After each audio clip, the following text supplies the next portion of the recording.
Baik pendengar, kembali lagi kita pagi hari ini di Suara Komunitas bersama Tulanala Chapter Palembang. Ada Iman dan juga Bintang yang kurang lebih tadi sudah ada ngobrol bareng kita nih sedikit-sedikit tentang AI yang sering digunain anak muda zaman sekarang. Nah, kita bakal lanjutin lagi obrolan kita. Jadi untuk dulur-dulur pendengar Perempat RRI Palembang yang mau tanya, boleh tanya langsung di live chat YouTube kita Pro 4 Palembang atau bisa ke WhatsApp 0897 7884 884. Nah, kalau tadi kita sudah ngomongin pendapat, terus juga kegunaan, terus tentang di pendidikan membantu atau enggak, cara-cara mereka gunain AI. Nah, kira-kira nih setelah adanya AI, kalau nggak salah AI ini mulai tahun 2023 akhir ya untuk AI sendiri berkembangnya sampai sekarang semakin berkembang. Kira-kira buat Iman sama Bintang nih yang terkadang ya masih kadang-kadang pakai AI. Kalau kita lihat dari teman-teman kita di luar sana nih, teman-teman kita main deh yang lain ya, mereka jadi ketergantungan gak sih sama AI ini sendiri? Kalau dari teman-teman Iman yang Iman lihat ya Mbak ya, itu biasanya ada sih ketergantungannya sama kayak yang di segmen sebelumnya yang dibilang sama Bintang itu mereka jadinya ada yang self diagnose gitu dan kemudian setelah mereka self diagnose tersebut mereka cari informasinya melalui AI juga gitu. Jadi kayak misalnya nih, oh kayaknya aku kena ini kayak gini-gini, aku kena penyakit ini. Mereka bukannya langsung kayak ke dokter atau ke orang yang lebih profesional, mereka tetap langsung nanya di AI tersebut gitu. Padahal itu kan belum tentu mereka mengalami hal tersebut gitu. Belum tentu mereka punya penyakit hal yang kayak Bintang ngomongin tadi gitu. Jadi kalau mau dibilang ketergantungan atau enggak ya ada beberapa orang yang ketergantungan tapi ada juga orang yang bisa membatasi dirinya sih. Kalau dari Iman kayak gitu. Kalau dari lingkungan Iman begitu ya. Kalau Iya. dari Bintang sendiri gimana nih Bintang selaku mahasiswa ya, yang mana anak-anak muda zaman sekarang kayak Kak Mita tadi bilang, teman-teman Kak Mita sendiri ya banyak juga yang gunain AI ini secara brutal lah istilah kata tadi sampai buku yang dari mana dari kiriman kampus di packing sampai udah naik ke semester selanjutnya tapi tetap packingannya nggak gerak itu.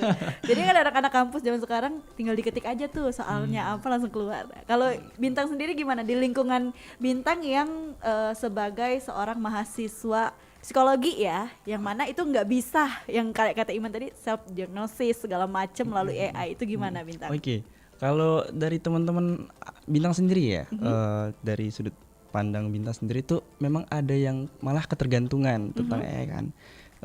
Dia tuh kayak mungkin kayak ngerjain tugas ataupun misalkan nih laptop tuh udah di depannya nih. Sedangkan kalau dosen nanya itu langsung dia ketik, langsung jawab dari sumbernya dari AI. Ada juga yang mungkin dia ngerjain tugas itu plagiarismenya tinggi. Kayak misalkan pas dicek ini ini sumbernya ChatGPT semua nih. Pas dilihat sama dosen malah dimarahin kan. Dan memang beberapa tugas-tugasnya itu memang kayak dilihat-lihat itu memang sumbernya itu AI semua rata-rata kan. Jadi ya mungkin kalau dilihat itu ketergantungan ya kalau dilihat kan dari segi pendidikan dia. Tapi kalau misalkan dari teman-teman mainku misalkan teman nongkrong atau teman itu kayaknya sedikit ya yang pakai AI ya. Ataupun kayak misalkan lagi di luar mungkin kayak ada AI sounding tuh nggak sih kayak suara gitu dia tuh nggak tahu lagunya apa jadi pas direkam tolong cari tahu lagu ini gitu judulnya gitu. Nah di situ dia ketemu nih judulnya gitu. Terus ada juga teman-temanku yang mungkin dia di tim record jadi kayak dia tuh suka nyanyi nih suaranya tuh agak ada suara nih ada dia nyanyi suaranya tuh dienakin dikit ya digedein dibagus-bagusin gitu. Nah yang mungkin ya jadi kayak ya mungkin bukan suara originalnya dia dan kebanyakan itu dia ketergantungannya di situ. Jadi kayak ya apalagi dia dapat feedback yang lumayan ya gitu dari ya. media sosial. Jadi dia terus-terusan wah aku bisa nih pakai AI terus-terusan buat balik lagi media sosial tadi. Nah, Bintang sendiri kan anak-anak psikologi nih. Gimana sih AI ini mempengaruhi kesehatan mental? betul. Misal nih dari sisi media sosial kayak kita bilang tadi teman-temannya ganti suaranya dari yang biasa kita enak bae Jiwang Palembang tuh di kuping sampai yang bener-bener Enak nian. Nah itu kan pastinya setelah upload media sosial ada algoritmanya yang lumayan kata kita tadi terus pastinya dia keterusan nih untuk isi feeds-nya dengan gunakan AI ini. Itu gimana sih menurut Iman yang anak psikologi ke kesehatan mentalnya sendiri? Sebenarnya ada nih teman-temanku yang mungkin dia namanya tuh kayak gangguan social comparison atau kan perbandingan sosial mungkin. Ada teman-teman kita yang mungkin ya di luar sana yang nggak paham apa tuh AI gitu kan. Ada yang teman-teman yang mungkin udah sangat-sangat paham tentang AI. Apalagi misalkan sekarang tuh kita upload video nih atau upload foto, tolong dibagusin, pakai filter, tolong di apa cenderung ditirusin mukanya. Mungkin kayak bagus banget gitu kan, foto yang sebelumnya gelap, fotonya sebelumnya terang atau yang kurang menarik tuh pas di upload itu dia menarik gitu. Nah jadi kadang orang-orang yang nggak gunain AI itu yang nggak tahu kayak misalkan, wih kok dia ganteng banget, kok dia cantik banget gitu kan. Jadi kayak ada social comparison yang dimana cenderung minder teman-teman kita. Sebenarnya ya dari segi mental illness atau kesehatan mental sendiri nggak ada yang banyak banget berpengaruh gitu loh. Tapi dalam sisi psikologis mungkin teman-teman AI kita tuh cenderung ketergantungan. Teman-teman pengguna AI itu yang cenderung apa-apa nanti jadinya males, apa-apa jadinya pola pikirnya itu AI aja lah gitu kan. Yaudah nanti tanya aja AI gitu loh. Cenderung kita misalnya kayak gini nih, kita nggak tahu nih, teman kita tahu. Nah lebih baik kita tuh tanya teman kita gitu kan, kayak man ini gimana ya gini. Oh dia jelasin dengan cara experience-nya, based of experience, bukan berarti dari AI itu kan dia kan ada experience sama sekali kan, kayak cenderung tahu web dikumpulin udah nih penalaran gitu kan. Nah teman-teman yang kayak gitu tuh yang sulit mungkin nantinya kedepannya sulit interaksi sama teman-teman lain kan, sehingga ya sebenarnya minusnya ada tapi plusnya juga ada. Makanya itu kan alat yang bisa kita gunain nih. Gimana itu alatnya berguna atau enggak, itu cara gimana cara kita gunain alat tersebut gitu. Oke, jadi memang lebih baik tanya sama temen ya, kita best experience-nya dapet, terus juga kita lebih paham gitu kan. Nah kayak tadi kan kata Bintang tuh foto diedit di AI, terus diposting media sosial, suara diedit posting media sosial. Sampai orang-orang tuh terkadang tidak mengenali rupa dan suara asli dari orang tersebut ya sebenarnya ya. Apalagi kayak aplikasi-aplikasi dating online gitu-gitu, itu banyak banget penyalahgunaan AI di sana. Ketika ketemu lain, ketika ketemu ya kita nggak body shaming atau apa ya, terkadang berbeda dengan fotonya itu tadi. Kata kita tadi dampak negatif dan positifnya dari AI itu ada. Nah di sana kan terkadang nih kayak orang bisa mencari informasi dari orang lain. Memang informasi nggak terlalu privasi nih, seperti misalnya Kak Mita cari Iman, mungkin yang keluar Iman kuliahnya di sini, ini segala macam yang informasi yang bersifat memang untuk umum. Tapi terkadang juga ada nih beberapa orang yang menggunakan AI ini untuk mencari informasi yang kita rasa itu tuh privasi nih buat kita. Kalian pernah merasa terancam gak sih? Atau kalian berpikir AI ini bisa ngancem nih ke depannya, data-data kita bisa disebar dan segala macam. Kayak pinjol ya, kita gak ngomongin pinjolnya, tapi memang mereka kan kerjanya nyebar informasi kita pribadi. Kalau AI sendiri kan kalau orangnya pintar untuk mengulik informasi kita bisa didapatkan. Itu menurut kalian gimana sih rasanya gitu sebagai kita mahasiswa Gen Z nih, ke depannya masih ya bisa dibilang usia lagi emas-emasnya ya, kedepannya kita masih pengen hidup lebih lama lagi. Takut banget gak sih privasi kita lama-lama bakal dikorek-korek sama AI ini sendiri? Ya takut sih Mbak ya, karena yang namanya AI itu kalau misalnya masalah informasi secara umum ya itu nggak masalah lah ya, kalau misalnya kayak cuman kuliahnya di mana atau lulusan dari mana gitu. Tapi kalau misalnya udah sampai ke informasi yang bersifat privacy atau pribadi itu udah bahaya banget, karena kayak Mbak yang bilang tadi kan sekarang nih orang mau pakai pinjol itu mudah banget, cukup dengan KTP scan udah cukup, udah langsung bisa daftar tuh kan. Nah terkadang ada beberapa orang yang kejebak gitu loh Mbak. Jadi kayak mereka misal sebenarnya itu balik lagi dari kesalahan dari seseorang itu sendiri. Kayak misalnya nih mereka foto wisuda nih Mbak.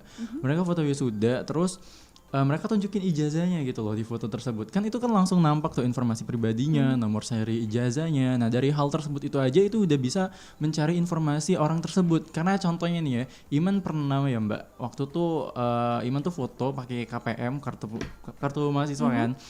Nah itu kelihatan NIM Iman. Nah terus ada seseorang yang sebenarnya itu masih teman Iman sendiri sih, tapi dianya langsung cari NIM di Google, langsung muncul semua tuh informasi tentang Iman. Nah kan itu berarti kan ada hal yang emang terkadang dari humannya juga, dari manusianya juga itu. Jadi balik lagi sama kita sih sebagai pengguna media sosial, apalagi yang nggak bisa luput dari yang namanya penggunaan teknologi, itu balik lagi kita harus lebih hati-hati lagi. Apalagi misalnya masalah tentang informasi pribadi ataupun kegiatan, bahkan kegiatan kita, bahkan lokasi kita pun itu sebenarnya nggak perlu kita publish gitu loh di media sosial, karena dari situlah AI ataupun teknologi tadi membuat informasi pribadi kita itu kesebar luas gitu. Oke, bener. Apalagi orang-orang yang suka flexing ya, Nah, kartu, itu bener. kredit card segala macam Nah, ya, nomornya iya. tuh gampang banget, Gampang banget, gitu kan. bener. Jadi dari sana juga kita sendiri sebagai pribadinya membuka peluang Nah, untuk iya, itu bener. sendiri. Oke, kalau menurut Bintang gimana nih Bintang? Oke, kalau Bintang sendiri kan kita tuh sebenarnya nggak tahu nih 3 tahun 4 tahun lagi tuh AI itu kayak gimana kan, kayak bisa lebih berkembang, bisa lebih paham, lebih tahu, mungkin kayak lebih pintar dari manusia sendiri kan. Benar kata Kak Iman tadi, sebenarnya yang bikin AI, yang bikin robot itu kan human atau manusia. Ada apa kayak misalkan kesalahan dari AI itu tuh ya kesalahan manusia sendiri gitu. Jadi kayak misalkan ada foto atau apa yang sebenarnya kesebar gitu kan, atau data-data diri yang kesebar gitu. Sebenarnya itu bukan dari AI, mungkin bukan dari robotnya misalnya, tapi dari picture-nya, dari kita sendiri gitu loh, dari apa yang kita ambil, apa yang kita misalnya apa yang kita tabur itu yang kita tuai gitu kan. Jadi kayak misalkan apa yang kita ambil, apa yang kita capture itu ya yang kita sebar, ya itu nanti ada akibatnya kayak gitu. Oke, jadi memang balik lagi ke kita pribadinya ya.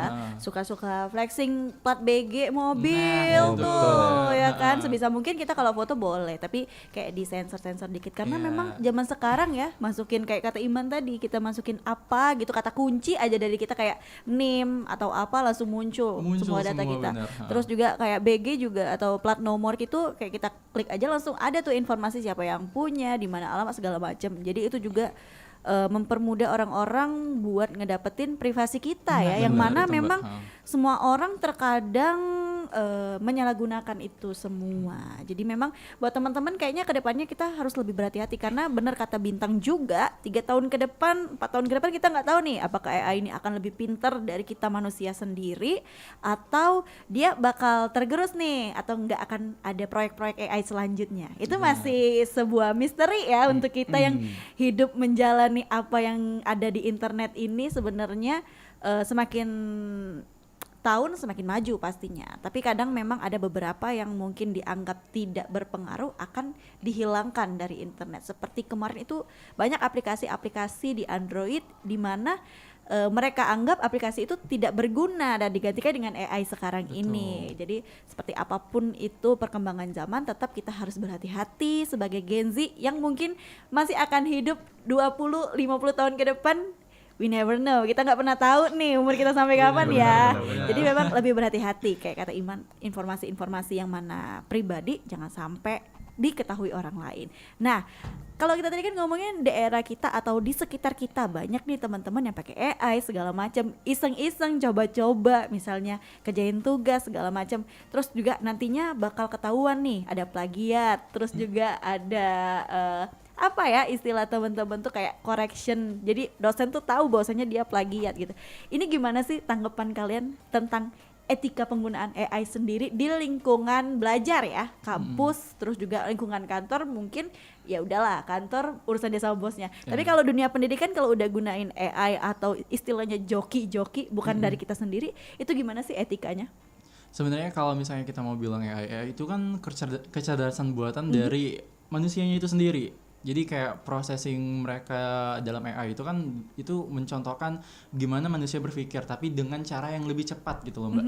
Nah kalau misalnya mau dibilang bagaimana etikanya di dunia pendidikan, ya tentu itu sangat disayangkan, karena yang namanya kita mau belajar, kita mau menimba ilmu, alangkah lebih baiknya kalau kita itu proses belajar mengajarnya itu secara langsung gitu loh. Kalau jadi misalnya nih kita lagi dalam kelas nih, dalam kelas kuliah itu misalnya ada hal sesuatu yang ingin kita tanyakan atau emang kita nggak tahu, alangkah lebih baik kita kan udah ada seseorang di depan kita nih, di depan kelas kita kan udah ada dosen kita yang lebih profesional, yang lebih tahu dan yang lebih apa ya, yang bisa lebih menjelaskan secara rinci gitu loh, dan sudah jelas banget sumber-sumbernya. Nah, kenapa kita harus melenceng gitu loh, yang udah ada bener-bener gratis gitu tuh, kita di depan kita bayar kuliah, kayak sayang aja kalau kita nggak manfaatin kegiatan kuliah kita tersebut nggak melalui dosen kita sendiri. Jadi misalnya mau bikin tugas, itu kan kelihatan tuh Mbak. Iman pernah juga sih kejadian waktu kuliah, itu teman Iman ada bikin esai. Mereka itu ada 3 orang yang sebenarnya ininya apa ya, tulisannya tuh mirip gitu loh, nggak sama persis tapi mirip.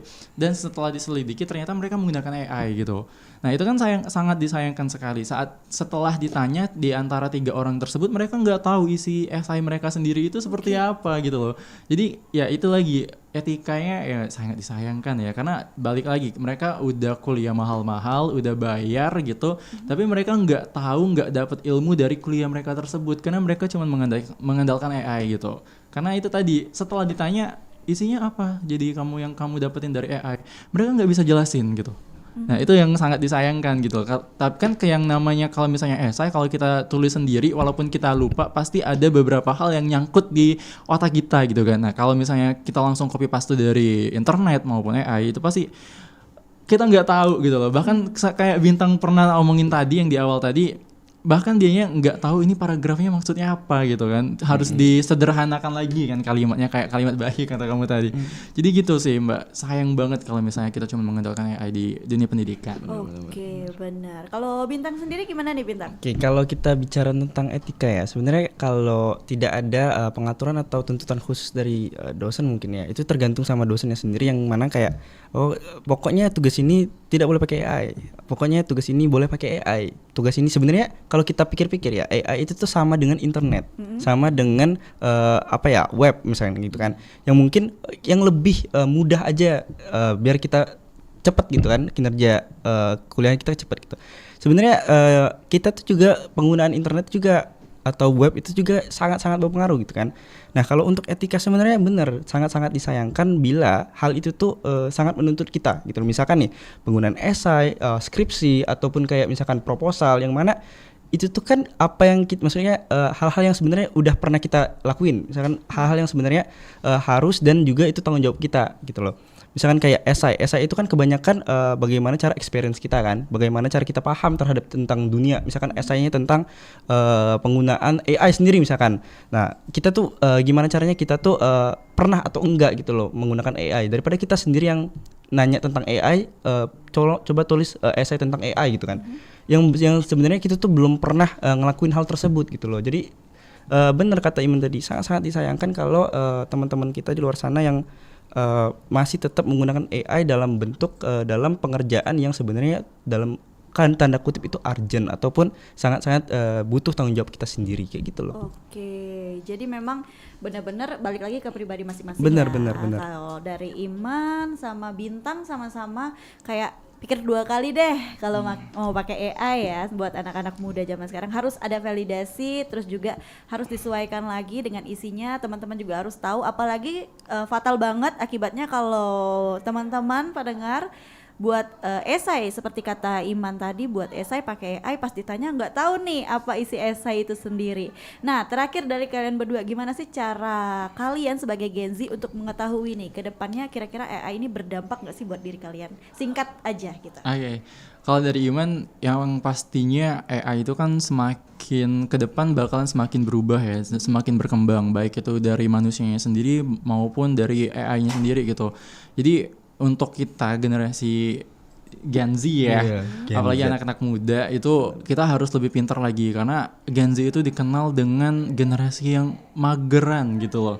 Nah jadi jangan sampai hal tersebut di kemudian hari itu mencelakai kita sendiri gitu loh, karena kita sebagai Gen Z harus lebih yang namanya Gen Z, kalau misalnya mereka lebih pintar teknologi, mereka harus gunain teknologi tersebut, tapi jangan sampai teknologi tersebut memperdaya kita sendiri gitu. Kalau dari Iman gitu. Kalau dari Bintang? Oh iya benar. Kalau kita bicara tentang Gen Z ya benar ya. Apalagi kita Gen Z itu kebanyakan gen atau teman-teman sandwich atau bisa di generasi sandwich kan.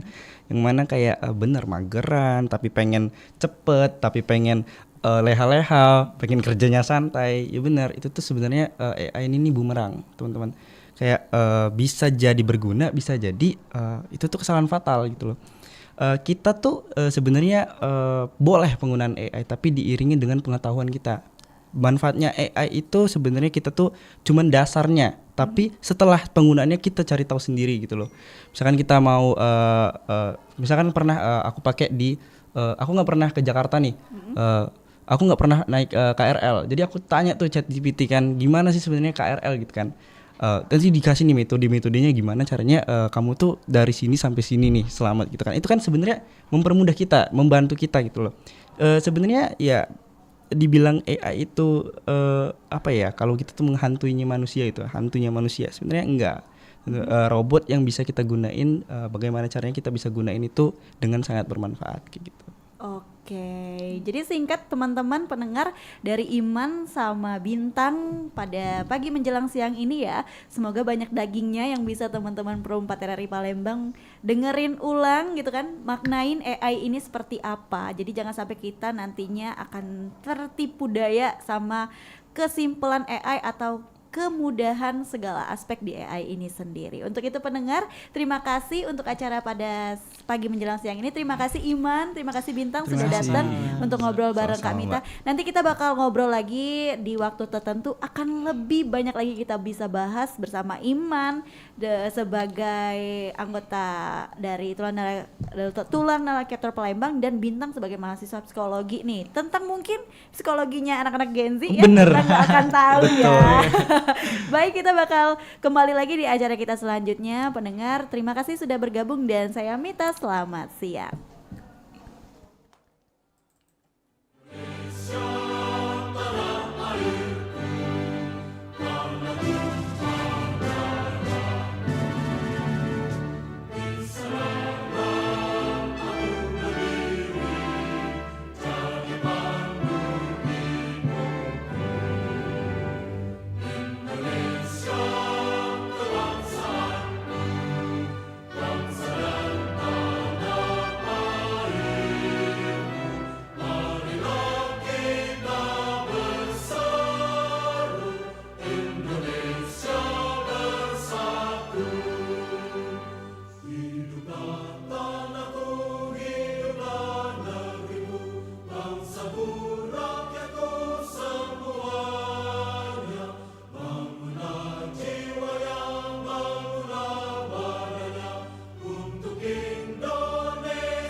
Pancasila. 1. Ketuhanan yang Maha Esa. 2. Kemanusiaan yang adil dan beradab. 3. Persatuan Indonesia. 4. Kerakyatan yang dipimpin oleh hikmat kebijaksanaan dalam permusyawaratan perwakilan. 5. Keadilan sosial